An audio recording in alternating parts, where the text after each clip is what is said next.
माँ ने बुलाया है, खाना खा लो। जल्दी चलो ना बाबा, बहुत भूख लगी है। अगर इतनी ही तेज भूख लगी है तो तुम दोनों खा लो ना जाकर। नहीं, भूख तो लगी है, पर आपके साथ ही खाना खाएंगे हम। अच्छा, बस 2 मिनट रुको, फिर ये वाली क्यारी की गुड़ाई कर दूं, फिर आता हूँ। है ठीक है बाबा, जल्दी करो वरना खाना ठंडा हो जाएगा। काव्या की बात सुनकर हरिया मुस्कुरा दिया और अपना काम खत्म करने में लग गया। ये कहानी हरिया की इन्हीं 2 बेटियों की है, जिनके नाम थे काव्या और कीर्ति। दोनों बहनें अपने बाबा हरिया और माँ गीता के साथ गांव में रहती थी, जहां उनके घर के ठीक सामने उनका बड़ा सा खेत था और खेत के बगल में एक बड़ा सा तालाब भी था। फिर उस दिन घर जाते हुए, बाबा ये खेत तो हमारे काम का है, लेकिन ये तालाब हमारे किसी काम का नहीं है, आप इसे बेच क्यों नहीं देते? हाँ, और इसे बेचकर जो पैसे मिलेंगे उससे हम बढ़िया बढ़िया चीजें खरीदेंगे। ऐसा कभी मत करना मेरी बच्चियों, ये तालाब तुम्हारे दादाजी की आखिरी निशानी है। पता है, कई साल लगाकर उन्होंने बड़ी मेहनत से इसे खोदा था। क्या सच में अकेले ही उन्होंने इतना बड़ा तालाब खोद दिया? बातें करते हुए हरिया और उसकी दोनों बेटियां अब घर आ चुके थे। हरिया की पत्नी गीता ने उन सबके लिए खाना लगा दिया और सभी एक साथ खाना खाने बैठ गए। फिर खाना खाते हुए, बाबा आगे बताओ ना फिर क्या हुआ? अच्छा, तो तुम दोनों पूरी कहानी सुनना चाहती हो? हाँ बाबा, बताओ ना। तो फिर सुनो। एक बार की बात है, हमारे गांव में कई साल पहले भयंकर सूखा पड़ा। बड़ी मुसीबत की घड़ी थी वो, पर उस घड़ी में भी तुम्हारे दादाजी ने हार नहीं मानी। उस साल बारिश नहीं हुई थी तो किसी के पास कुछ करने के लिए था ही नहीं। फिर क्या हुआ बाबा? फिर उन्होंने सोचा कि अगली बार कभी ऐसी स्थिति बने तो हमें उसके लिए पहले ही तैयार रहना चाहिए। तो उन्होंने उठाया फावड़ा और अपने ही खेत में उसे चलाना शुरू कर दिया। सूखे खेत में बाबा? हाँ, सूखे खेत में। फिर वो फावड़ा चलाते गए चलाते गए। गांव वालों को लगा कि वो पागल हो गए हैं, लेकिन ऐसा नहीं था। कई महीनों तक वो अकेले ही उस खेत को खोदते रहे और फिर धीरे धीरे उसने एक बड़े से गड्ढे का रूप ले लिया, यानी वो तालाब बन गया। फिर उसमें से पानी निकला बाबा? ऐसे थोड़े ही निकल आता है पानी।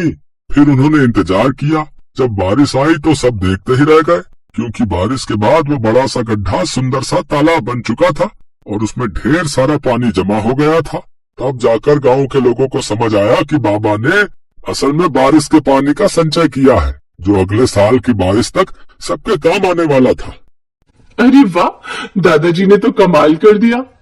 अब तुम्हारे दादाजी नहीं है, लेकिन उनका दिया हुआ ये तालाब और उनकी सीख की मुसीबत की घड़ी में हार नहीं माननी चाहिए, ये आज भी हमारे साथ है बेटा। हाँ, सही कहा आपने बाबा। ओहो, अब कहानी पूरी हो गई हो तो खाना भी खा लो, सारा खाना ठंडा होने को आया है। बाबा, माँ तो बहुत गुस्से में लग रही है। कोई बात नहीं, मुसीबत की घड़ी में हार नहीं माननी चाहिए। अब जल्दी से खा लो, इससे पहले की बात हाथ से निकल जाए। हाँ। काव्या और हरिया फुसफुसाते हुए हंसने लगे। इसी तरह कई साल बीत गए। फिर एक साल उनके गांव में फिर से सूखा पड़ा। परिवार के लिए बड़ी दिक्कत आ गई। हरिया को एक बीमारी ने जकड़ लिया।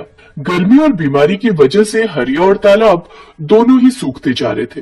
हरिया की तबीयत दिन ब दिन बिगड़ने लगी और फिर, माँ तुम चिंता मत करो, हम बाबा को शहर लेकर जाएंगे, उनका अच्छा इलाज कराएंगे। पर इतना पैसा कहाँ है हमारे पास? हम कर्जा ले लेंगे माँ, मैं अभी जाकर साहूकार से बात करती हूँ।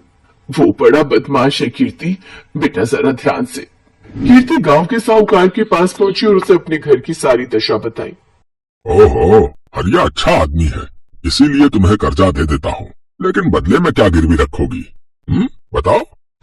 हमारे पास ले देकर एक तालाब ही है भान सिंह जी। अरे उस नाले जैसे गंदे तालाब का मैं क्या करूंगा भाई? उसके बदले तो कोई ढीला भी ना दे। एक काम करो, तो मुझे अपने खेत के कागज दे दो और 2 लाख रुपए ले लो, ठीक है? कीर्ति अपना खेत गिरवी नहीं रखना चाहती थी, क्योंकि ले देकर उनकी कमाई का एक वही जरिया था। लेकिन उसे न चाहते हुए भी भान सिंह को अपने खेत के कागज देने पड़े और उसने साहूकार से 2 लाख रुपए ले लिए। माँ तुम चिंता मत करो, देखना बाबा का इलाज अच्छे से हो जाएगा, वो पहले की तरह एकदम ठीक हो जाएंगे। हाँ भगवान करे ऐसा ही हो। थोड़ी देर बाद पूरा परिवार बस में बैठकर शहर के लिए निकल पड़ा। वो लोग शहर के एक बड़े अस्पताल में पहुंचे, जहां उन्हें पता चला कि हरिया की किडनी खराब है और इलाज में 4 लाख रुपए लगेंगे। अब गीता और दोनों बहनें चिंता में आ गई। उन्हें फिक्र सता रही थी कि बाकी पैसों का इंतजाम कैसे होगा।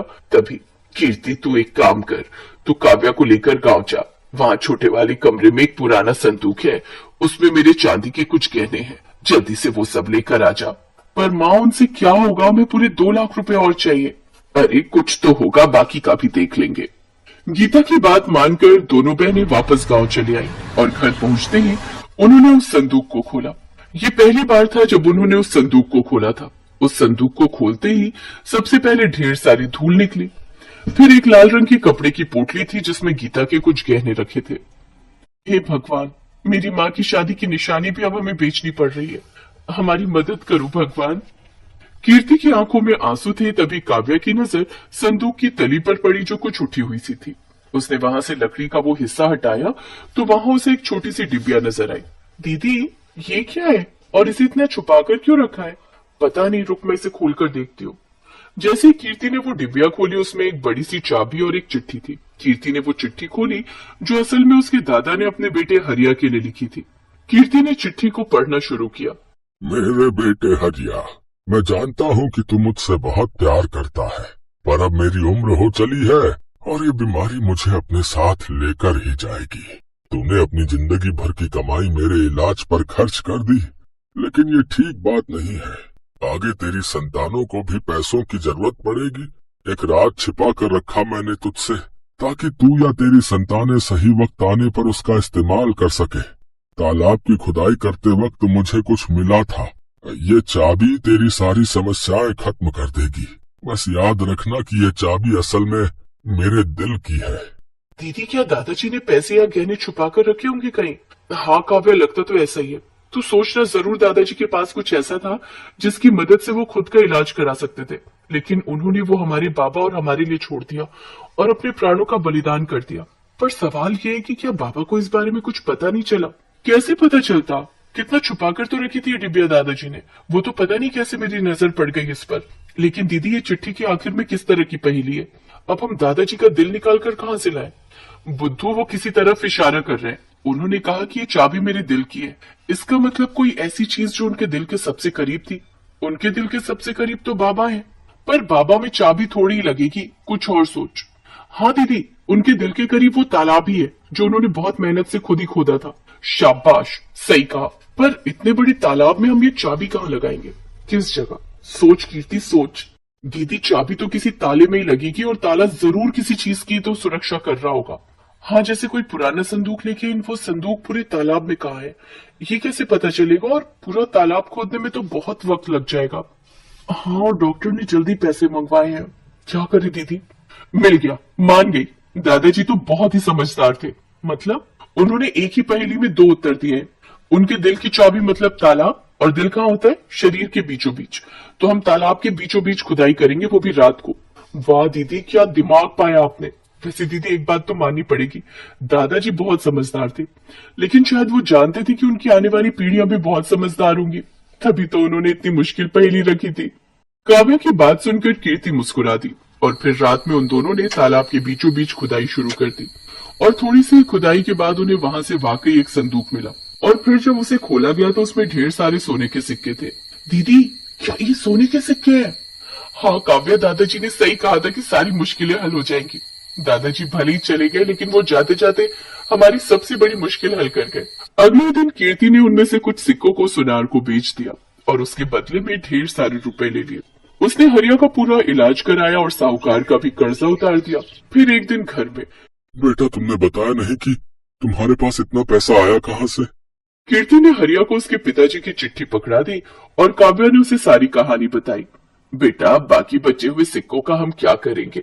माँ उन्हें बेचकर हम इस तालाब को और बड़ा और सुंदर बनाएंगे, जिसमें प्यारी प्यारी मछलियां होंगी, और बगल में बगीचा बनाकर लोगों के बैठने का इंतजाम करेंगे। साथ ही साफ पानी के लिए प्याऊ भी लगाएंगे, ताकि हर बार जब भी कोई यहाँ आए तालाब के किनारे बैठकर ठंडा और मीठा पानी पिए और दादाजी के दिल को सुकून मिले।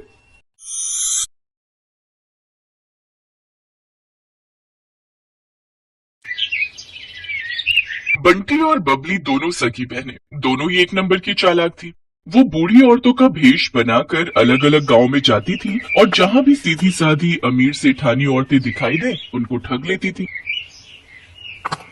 अरे मोरे मैया, ये तो सच में जादू हो गया। मुझे भी कोई ऐसी दवाई दे दो। मैं तो बिल्कुल ऐसी 20 साल की जवान लड़की बनना चाहती हूँ। मेरे पति तो मुझे पसंद ही नहीं करते, हमेशा मुझे बुढ़िया बुढ़िया कहकर चिढ़ाते रहते हैं। सही कह रही हो बहन, मेरे पति भी मुझे ऐसे ही सुनाते हैं कि तू तो अब बूढ़ी हो गई है, तेरे ऊपर कुछ पहना ओढ़ा अच्छा नहीं लगता।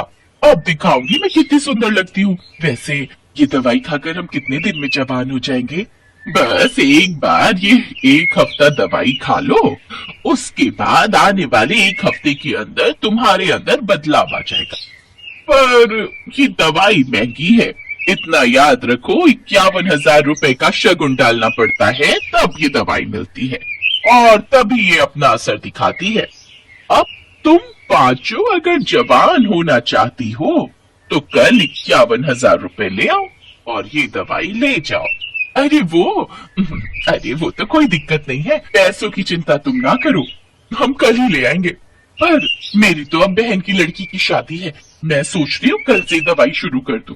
हाँ, अब कल से ही दवाई शुरू कर दो, तभी आप मेरी तरह सुंदर बन पाओगे। ठीक है, तो फिर हम सब कल पैसे लेकर आ जाएंगे, तुम हमें दवाई दे देना। मोहनपुर गांव की सारी अमीर बड़े घर की औरतें बंटी और बबली के झांसे में आ जाती हैं और उनसे दवाई खरीद लेती हैं। बंटी और बबली तो अपना काम करके उन औरतों को ठग कर कब का वहां से रफू चक्कर हो चुकी थी, पर मोहनपुर गांव की औरतें अपना सिर पीटती रह गई। उनके घर में सभी उन्हें डांटने लगे। अरे तुम पागल हो क्या? तुम्हारी उम्र हो गई, बाल बग्गे पर अक्ल अभी भी बच्चों वाली है। ऐसे भला दवाई लेकर कोई इतना जवान हो जाए कि 20 साल की लड़की बन जाए? तुम्हें क्या हो गया था? बताओ, फालतू के पैसे खराब हो गए और वो औरत तुम्हें ठग कर चली गई। अरे मुझे अकेली को क्यों डांट रहे हो? सब किया धरा उस सुशीला का है, वही मुझे उन औरतों के पास ले गई थी। पर मुझे अभी तक समझ में नहीं आ रहा है कि उनमें से एक बूढ़ी दादी और वो उसकी पोती, क्या जो हमें पागल बना रही थी वो दादी पोती है क्या? तुम यहाँ अपना गणित लगाती रहो और वो दोनों राम जाने किसी और को लूट रही होंगी। बिल्कुल सही। बंटी और बबली अब सीतापुर गांव में पहुंच चुकी थी। अब उनका अगला निशाना यहाँ की अमीर घर की औरतें। बंटी, चल अगला निशाना ढूंढते हैं, थोड़ा गांव में घूम आए। ठीक है, पहले इन सब का विश्वास भी तो जीतना होगा। अरे वो तो हमारे बाएं हाथ का खेल है। बंटी और बबली 2 बुढ़िया बनकर सीतापुर गांव में घूमने लगी। वो एक चौपाल के पास से गुजरी, वहाँ कुछ बड़े घर की औरतें बैठी हुई आपस में गप्पे मार रही थी। बंटी और बबली जानती थी कि ये सही मौका है। अरे लाजवंती, कितने दिन में मैं जवान हो जाऊंगी? दवाई की 5 खुराक तो मैंने खा ली है। सुमित्रा, तुझे सब्र नहीं है। मैंने तुझे कहा ना, तू देखना सुंदर लड़की में ना बदल जाए तो मेरा नाम बदल देना। मैंने भी वो दवाई शुरू कर दी है। अरे हम जैसी बहुत बूढ़ी औरतें उस दवाई को खाकर जवान हुई हैं। ये दोनों बुढ़िया औरतें गांव में नई दिखाई दे रही हैं, पर ये किस दवाई की बात कर रही हैं? जरा पूछ तो। अरे बहन जी, जरा रुकना, आपको इस गांव में पहली बार देखा है, आप ये किस दवाई की बात कर रहे हो? जी नमस्ते, हम दोनों तो बूढ़े से जवान होने की दवाई की बात कर रहे हैं। हम वो दवाई खा रहे हैं। अब बूढ़े शरीर से काम नहीं होता, उम्र हो चली है, शरीर कमजोर हो गया है। हमें किसी ने दवाई दी थी कि इसको खाने से हम बहुत जल्दी जवान लड़की बन जाएंगे, तो हम इसी बारे में बात कर रहे हैं। हाय हाय हाय, सचमुच बुढ़ापा झेला ही नहीं जाता। कभी कोई बीमारी शरीर को घेर लेती है तो कभी कोई। हमसे अब बुढ़ापा सहन नहीं होता, इसलिए हम जवान होने की दवाई खा रहे हैं। अच्छा, तो उससे कोई भी जवान हो सकता है? अगर हम लोग वो दवाई खाएं, क्या तुम हमें भी वो दवाई दे सकती हो? हाँ, क्यों नहीं, वो दवाई तो हम जरूर दे सकते हैं। उसके लिए 51,000 रुपए देने होंगे, वो शगुन होता है। हाँ, ठीक है, पर पहले आप हमें इस बात का सबूत दो कि वो दवाई सचमुच हमें जवान बना देगी। मेरी दवाई को 5 दिन हो चुके हैं, बस कल एक दवाई और लेनी है, फिर परसों मैं तुम्हें एक जवान लड़की के रूप में दिखाई दूंगी। ठीक है, तो फिर हम परसों ही दवाई खरीदेंगे। पहले तुम्हें देख तो ले, आजकल चोर उचक्के बेईमान ठग बहुत लूटने लगे हैं। अरे तो ठीक है, आप जब परसों सुमित्रा को लड़की के रूप में देखोगे तभी आपको विश्वास होगा।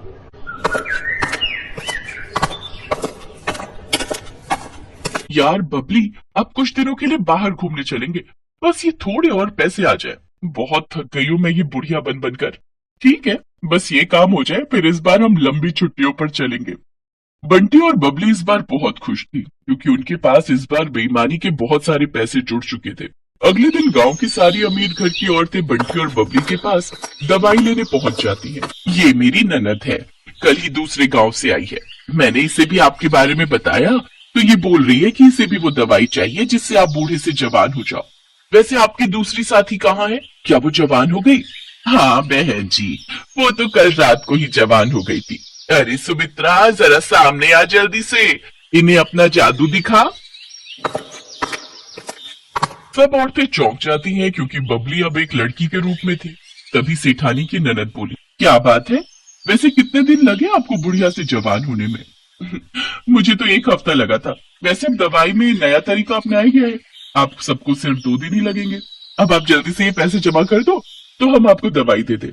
2 दिन का इंतजार क्या करना है, मैं आपको अभी लड़की बनकर दिखा देती हूँ।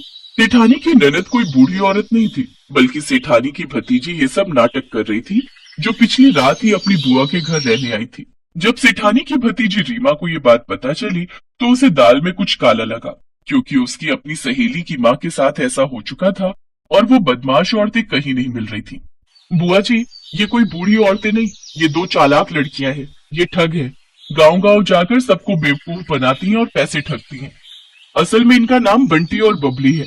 पहले ये 2 बुढ़िया के रूप में गांव में जाती थी, फिर इनमें से एक अपने रूप में वापस आ जाती है। बस यही सारी औरतें धोखा खा जाती हैं। ये अपना मेकअप उतार देती है। अच्छा, ऐसी बात है, हम तो इनके जाल में फंसे ही जा रहे थे। अब तुम दोनों को यहाँ से कोई नहीं भागने देगा। रीमा बिटिया, जल्दी से चौधरी साहब को और बाकी गांव वालों को भी बुला लो, इन दोनों को पकड़ना बहुत जरूरी है। बबली, हमारी चालाकी हम पर भारी पड़ गई, अब तो हमें ये पुलिस के हवाले करके रहेंगे। तुम ठीक कह रही हो बहन, कोई बात नहीं, थोड़े दिन जेल की रोटी खा लेंगे। रीमा की समझदारी से बंटी और बबली, जो कि बहुत समय से लोगों को ठगने का काम कर रही थी, उन्हें पुलिस पकड़ लेती है और उन्हें जेल हो जाती है। दोनों को अपने किए की सजा मिल जाती है। बंटी और बबली दोनों को समझ आ गया था कि चोर कितना भी समझदार हो, कितना भी चालाक हो, पर एक ना एक दिन उसे अपराध की सजा जरूर मिलती। Best buddies. Hello friends, thanks for watching this video. अगर आपको ये वीडियो पसंद आया है तो प्लीज लाइक, सब्सक्राइब, कमेंट्स करें इस वीडियो पर, और हाँ, शेयर करना भी ना भूलें। और भी मजेदार वीडियो देखने के लिए नीचे दिए गए बेल आइकॉन को दबाएं। देखते रहिए बेस्ट बडीज।